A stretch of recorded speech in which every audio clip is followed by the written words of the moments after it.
Dean Homiunia, 3D Action Video Inc. We are going to demonstrate the tools using Premiere Pro, and what you're seeing on the screen right now is actually the workspace for Adobe Premiere Pro CC. But as we stated in the guide, the tools that we're going to demonstrate function and work in the four major editing systems, including Avid Media Composer, Sony Vegas Pro 12, Final Cut Pro, and also Premiere Pro CC. Personally, use the Adobe product line for all the productions we do. We use the Creative Suite, which gives us a host of applications that we discuss in the guide to underwater filming. But really, the product that you want to use is the one that you're most comfortable with, and the product that you've been using or thinks the way you do. Even though I love and I use all the Adobe product lines, and I think they're great products and a bargain at $49 a month for the entire suite, you're not restricted to using the Adobe product line. If you want to follow along with this as part of the video tutorials, you can go to the Adobe website and download a free trial version for 30 days of their entire Creative Suite, which includes Adobe Premiere Pro, Adobe Audition, which is their sound recording program, Adobe After Effects, Illustrator, Photoshop, and a host of other applications which are part of their entire suite and family of products, including the great product SpeedGrade that Adobe picked up about a year and a half ago, which is a high-level color correction program, which before they bought it, sold as a standalone app for almost $50,000.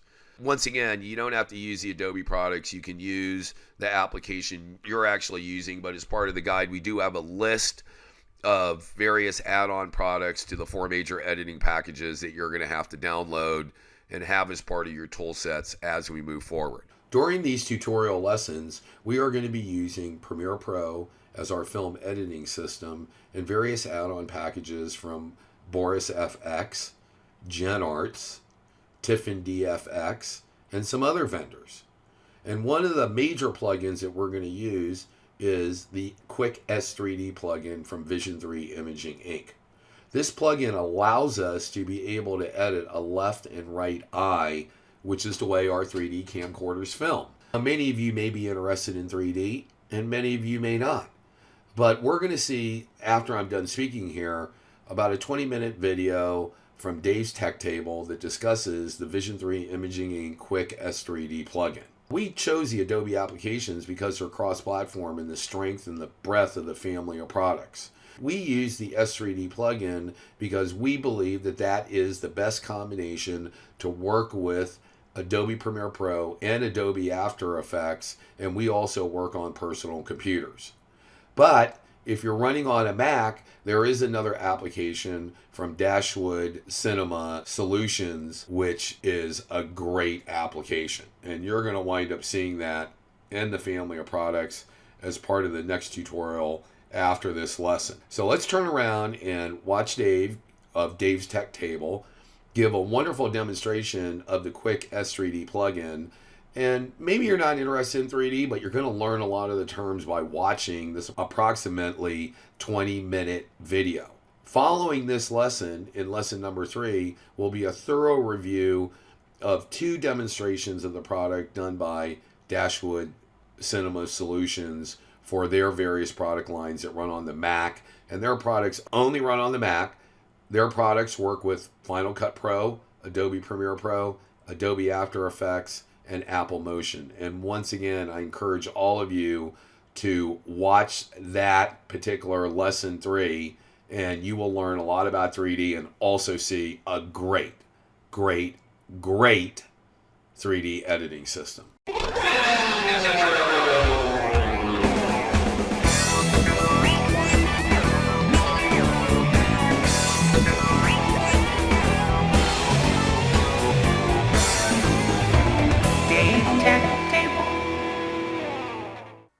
Welcome to another episode of the Tech Table. Today we're going to talk about native stereoscopic editing. What do I mean by native? Well, I've been working with a company called Vision 3 for about a year and a half now to come up with a native plugin that allows us to use the file types that we already support in Premiere Pro and After Effects.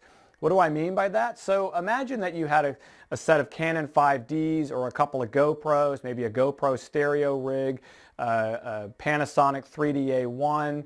How about a couple of Red Epics or Scarlett in a stereo configuration rig? If Premiere Pro and After Effects can read those file types, then you can use this plugin from Vision 3.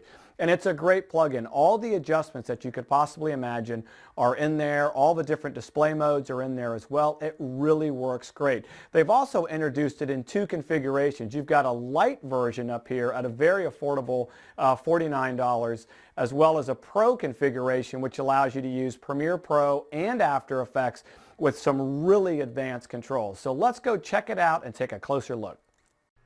Let's start by looking at Vision 3's website, also known as V3. It looks like you can just jump over to www.inv3.com/quickS3D, and you'll find all the information that you need, features, white papers, support, the difference between the light version and the Pro version. Again, the basic thing on the light version for $49, which will actually satisfy a lot of users. It gives you all the basic controls that you'll need for setting your convergence, but you won't get things like depth of field, keystoning, different types of rotation and so forth to really get in and set that convergence points, as well as a number of other high-end features. So you might want to go ahead and check out the feature difference between the two and see which one's right for you. So at this point, let's just go ahead and crank up Premiere Pro Creative Cloud. All right, let's jump in with a quick project and talk about the different types of files we'll be using today. The first file comes from a single SD card from a JVC camera similar to this one. This looks like a TD1 camera. You'll also have similar cameras that shoot on a single SD card from Panasonic or Sony. The reason I emphasize single SD card is it has to do with how the file's written from a left and right eye. It's either written in what's known as AVCHD 3D or .mts, or it's written in a MVC file, that's a muxed file, .mp4. There's a big difference between the two, and other cameras shoot with dual cards, a single card for left eye and another card for right eye. So what we're looking at here is, again, a single card that writes in two different formats. So again, that's this particular camera. The QuickS3D plugin at this point in time reads the .mts file, and I know they're working and looking into supporting MVC. That's actually an additional license for them in order to read that file type. So make sure that you're actually using a .mts file. Now, for some reason, if the files are already shot and you've got a .mp4, you can get a utility similar to this one from Pixilla that will actually take an MVC file and separate it into right and left eye. I use this utility all the time. It only supports a few cameras, so you can look at the link here on this page and check into it. There may be similar applications. This one's nice because it's good for Mac and Windows. It actually comes free, I know, with the JVC cameras as well that it supports, so you can check their webpage. So again, when we get to the section on dual cards, you can actually use that file utility to separate the files. So again, I just want to sort of give you a little bit of an education on the different types of files that we'll create. Again, there are other cameras like this Panasonic camera which shoot on dual cards, and again, the main thing with dual cards to remember is you're shooting on a left eye and a right eye, and of course always remember to label accordingly. When I shoot on various rigs, such as this one I made a long time ago when I started out with 3D, a lot of people still sort of making their own riggings, just experimenting with 3D. QuickS3D plugin works great with all this stuff. Even the $49 version works great with this if you're just experimenting. And a lot of you GoPro users out there that have the GoPro 3D camera or just two GoPros, the great thing about this plugin is it works with all these cameras. I've actually used it with two Red Epics at 5K as well. So let's jump in and I'll try to give you guys a better idea with what this plugin will do. All right, let's go ahead and start with a .mts single card format file and jump over to Media Browser. And I've got some files on my desktop, so I'm going to go ahead and click the down arrow here and go to Home Directory, which will take me to my root level, and I can go ahead and see my desktop there, jump into my folder, and I've got some files from that JVC TD1. Again, these are unaltered files in .mts format. And I'll go ahead and just select this particular clip here. Now I can import that. I can also double click on it up here and play that back and get an idea what it looks like. And again, you see it's got right and left eye on one single card. Let's go ahead and import that into the project. And again, right mouse click to let Premiere Pro create that sequence by going to New Sequence from Clip. Again, one of the great new features in Premiere Pro CC is just to use your scroll wheel, and I can raise this up a bit and do the same thing on my audio, so I can sort of get an idea what that file looks like. And now I've got what looks to be a 3D file. If you happen to have a 3D monitor connected to your graphics card or your HDMI port on your laptop, if you've got one of those, you'll actually get a 3D effect on your external monitor if you have it, your external monitor set up, which is what I do. I happen to have a 3D monitor set here, so I'm actually getting a 3D image with my glasses on that external monitor, which is just sort of great to check your work. But most convergence isn't done that way. It's going to be done in this window and typically in Anaglyph anyway. If you're just editing 3D video, you don't really need a plugin to do anything. You can just chop this up, add clips, do whatever it is you need to do, and export that, and you'll end up with a 3D file. The plugin comes in handy when you want to change convergence points or you want to change the type of 3D it is. So let me go ahead and give you a better example of what I mean. So let's go to Effect, and we're going to go ahead and type in just the word Quick, and you'll see the plugin pops up right here, and I just drag and drop it on top of there. And let's go to Effects Controls, and you'll see the plugin comes right here. And you'll see that the stereo 3D display type is currently side by side, which is the native format that most people look at. But I can go ahead and switch that to any of the other modes. So let's go ahead and look at Anaglyph, and you can see instantly that I've now got a 3D Anaglyph image here, which looks great. And again, that'll go ahead and play as well,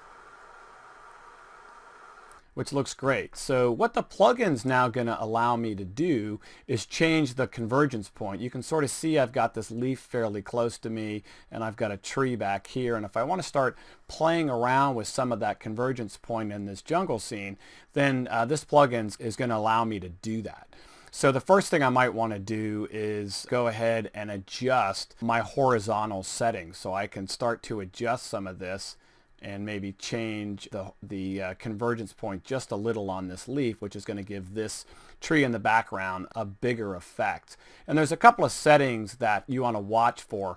You want to watch that you've got stretch to fill on. If you have it set to none, you might get an effect where you see this red edge here and a blue edge over here. That's basically means that you've shifted the image, and we actually have to pop the image out a little bit to scale it. So you just want to set that to scale to fill, typically is the way that you'll do that. And you can also go down and adjust vertical in addition to horizontal. And those are really the two that most people will use on the basic plugin, and it really creates an excellent effect. You can actually play this back full screen if you want to, just by hitting your Control tilde screen, and you'll see here that you've got a nice 3D effect going on there. Not going to look that great on this video, but it actually looks pretty good on my monitor. What you can do at this point, if you want to get that online somewhere or in another format, is just go ahead and export the media.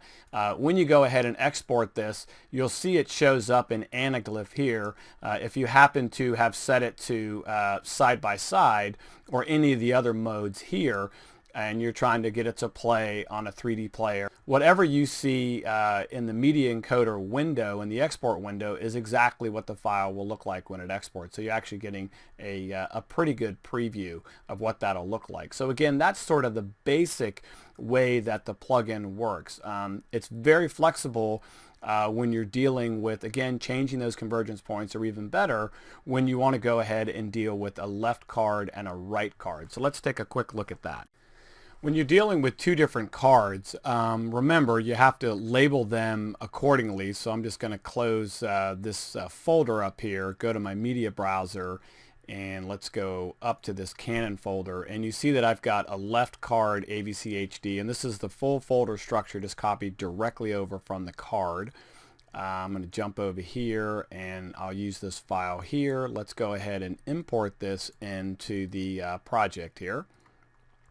Now, just to make it easy, I'm going to go ahead and just label this left, so I remember that that's what that file is. Remember, one of the things is with AVC HD is a lot of the files will have the same name, especially when you're shooting 3D, because they actually should have the same name to make it easier to track, so you know what's going on. So I'm going to jump over to the right card and do the same thing, and you notice that one's also called 07, so let's import that.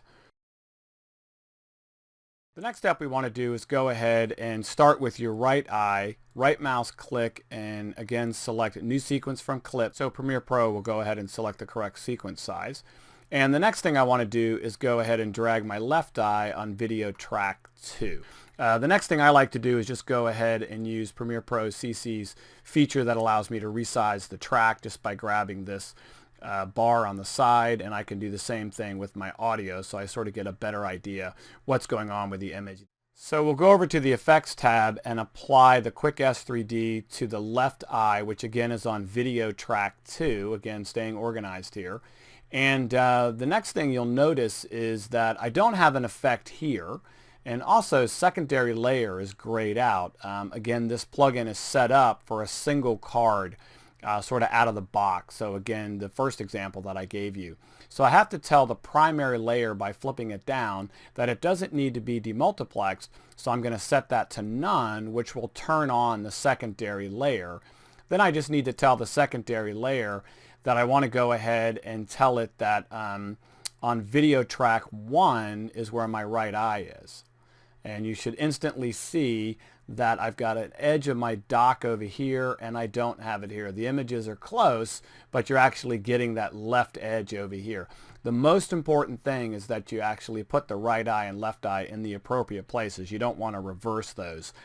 So again, you should see a bit more on the left eye typically. So just make sure that you're looking at that, and again, just follow my directions by putting the left eye on video track 2 and applying that Quick S3D. Again, you should see the purple badge here telling you that we went ahead and applied that Quick 3D plugin there. So I'll find a point where I want to start my convergence work. That looks pretty good. And I'm going to go ahead and set this in an anaglyph mode, which again is a pretty easy way to start editing. And I'm using a file that I use for 3D training, which has a number of problems with it where it wasn't mounted correctly, the spacing's off and so forth, because you actually see the convergence is pretty bad on this. Let's go ahead and start with the horizontal, and I'm going to watch the girl that's on the deck here and make her my convergence point. That looks pretty good.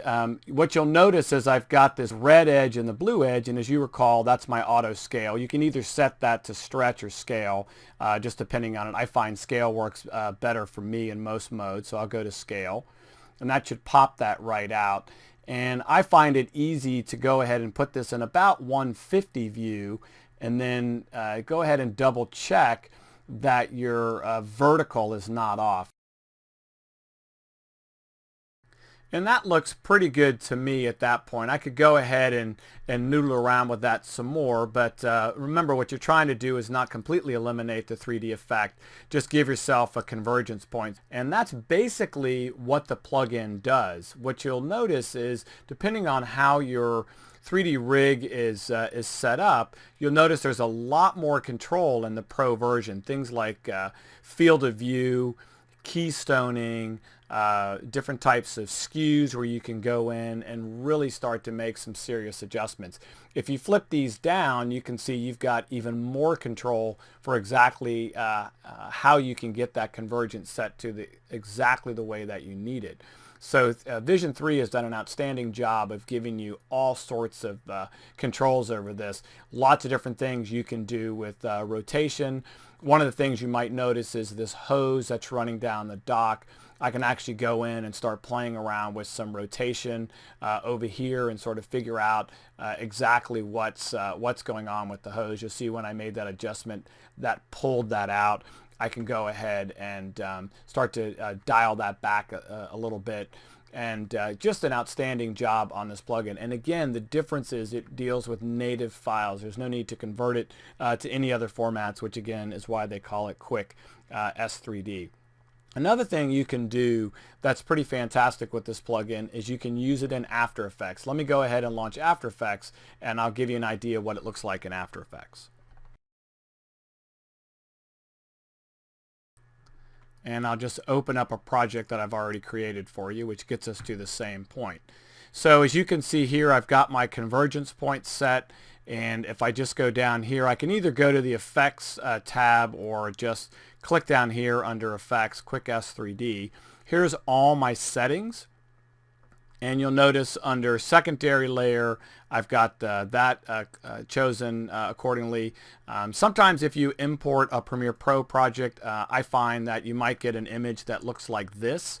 Or if you're trying to do a dynamic link, you might have to go down and just set this to right eye on the secondary layer to bring that back in check, and it generally seems to be fine.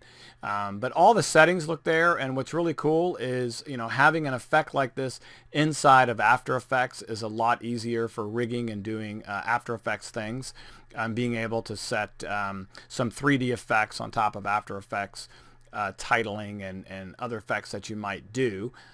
Again, the Pro version will give you lots of controls to try to create the effect that you're looking for. At the same time, you can go in and switch your different types of modes. So if you want to switch that to side by side and you happen to be previewing this and look at that on your external monitor. So again, depending on what mode you're in or how you want to render that, you're given the exact same settings that you're using in Premiere Pro. Make sure to check out the PDF that's included with the plugin. There's lots of great tips and techniques in there, and they do a really good job of explaining how the plugin works and what all the settings do. An example of what I wanted to point out for you guys to take a look at, and a great reason to take a closer look at the PDF, is you'll see things like this setting down here, apply display type globally.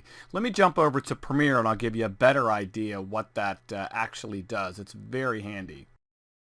So in Premiere, you'll notice I've got the same clip that we were working on, and I went ahead and applied 2 more clips over here that do not have the effect. Again, you're paying attention to the purple badge that's here that tells me an effect has been applied, whereas the gray badges show you that an effect has not been applied. So the easiest way to apply the effect is just to right mouse click and copy, select any clips you have on the timeline that need the effect applied, and paste its attributes. When you do that, you're given lots of different choices, one of which is the effects that are actually applied to that clip, which is really all I want. I don't necessarily need to affect any of the audio settings or anything else, just in case I've changed those. I only want to apply the Quick S3D effect. So I'll go ahead and paste that, and you'll notice that this badge will turn purple, and the effect has in fact been applied, which is great. It gives me exactly what I would expect to see. However, what happens if I need to change my mode, my display type, back to side by side? While I use anaglyph to go ahead and make my alignments, I use side by side to look at my preview. So when you set the display type globally, it actually takes over that effect and allows you to go ahead and do just that. So if I click side by side, you'll notice that my effect on this plugin is side by side, just like I would expect. But if I start to go down here and look at the other plugins, you'll see they're side by side as well. This is a very handy feature and I use it all the time because I don't want to have to go in and individually set all those different settings to a different display type. So just an example, one of those things I wanted to point out. So that's a quick look at S3D plugin, and jump over to Vision 3 or V3's website and check it out.